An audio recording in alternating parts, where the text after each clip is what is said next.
Minister and NDA ally Chirag Paswan has opposed the centre's latest push for lateral entry into top government positions and asserted that all government appointments must adhere to the established provisions of reservation. He said that his party is not in favour of this and called it completely wrong.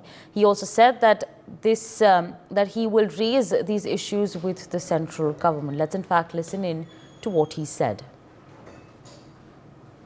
इस दो बात को एकदम स्पष्ट कर दूं, अगर किसी भी एक विषय को उदाहरण के तौर पर दिखाकर अगर सरकार की नीयत पे सवाल उठाया जाएगा तो आज की तारीख में सरकार का अंग होने के नाते मैं इस बात को स्पष्ट कर दूं, हेड ऑफ द गवर्नमेंट मेरे प्रधानमंत्री हैं और प्रधानमंत्री जी की सोच कतई आरक्षण विरोधी नहीं हो सकती।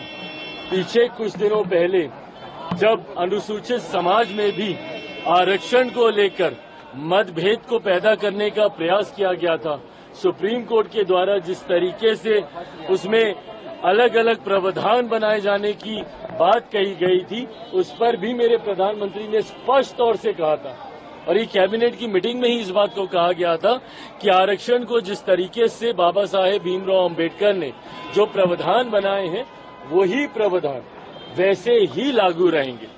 आज जिसका आप जिक्र कर रहे हैं, दूसरी बात ये, पहली बात तो सरकार की सोच पूरी तरीके से आरक्षण के समर्थन में है, प्रधानमंत्री जी की सोच आरक्षण के समर्थन में है। दूसरी बात, मैं और मेरी पार्टी कतई सहमत नहीं है।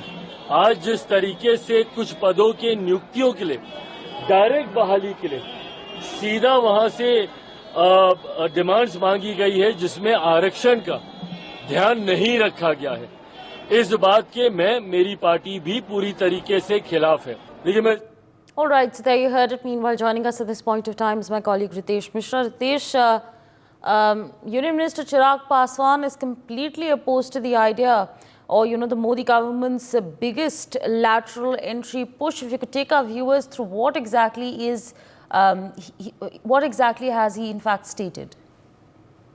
देखिए, लैटरल एंट्री को लेकर ना सिर्फ पहले विपक्षी पार्टियां कांग्रेस और अन्य जो उसकी सहयोगी पार्टियां हैं वो विरोध कर रही थी। अब देखिए कि एनडीए के प्रमुख घटक दल हैं एलजेपी और चिराग पासवान, और चिराग पासवान ने लैटरल एंट्री का सीधे तौर पर विरोध कर दिया है। दरअसल लैटरल एंट्री के जरिए लगभग 45 जो उच्च पद हैं, चाहे वो निदेशक के पद हों, सचिव के पद हों या संयुक्त सचिव के पद हों, इसके लिए एक बाकायदा एक एड निकाला गया था और ये एड 17 अगस्त को निकाला गया था और इसमें लोगों से आवेदन मांगे गए थे जो प्राइवेट सेक्टर में उच्च पद पर आसीन है, और इसी को लेकर कांग्रेस पहले विरोध में आई, बाकी जो उसकी सहयोगी पार्टियां हैं वो विरोध में आई। लेकिन एनडीए खेमे से अगर बात करें तो एनडीए खेमे में अब सीधे तौर पर इसका विरोध शुरू हो चुका है और चिराग पासवान ने इसका विरोध किया है उन्हें, क्योंकि देखिए चिराग पासवान की जो राजनीति है वो ओबीसी और SC/ST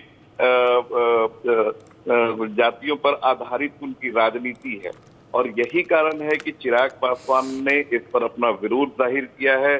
सीधे सीधे तौर पर इसे दलितों की हकमारी, ओबीसी समाज की हकमारी बता दिया है, और अब देखने वाली बात होती है कि केंद्र सरकार इस पर क्या एक्शन लेती है, रुख उसका क्या होता है, क्योंकि अगर चिराग पासवान ने इस पर विरोध किया है तो जाहिर सी बात है कि एनडीए में जो अन्य पार्टियां हैं और जो फोकस रहती हैं ओबीसी और दलित राजनीति पर, अब उनका स्टैंड भी इस पर लेकर जरूर सामने आएगा। जी।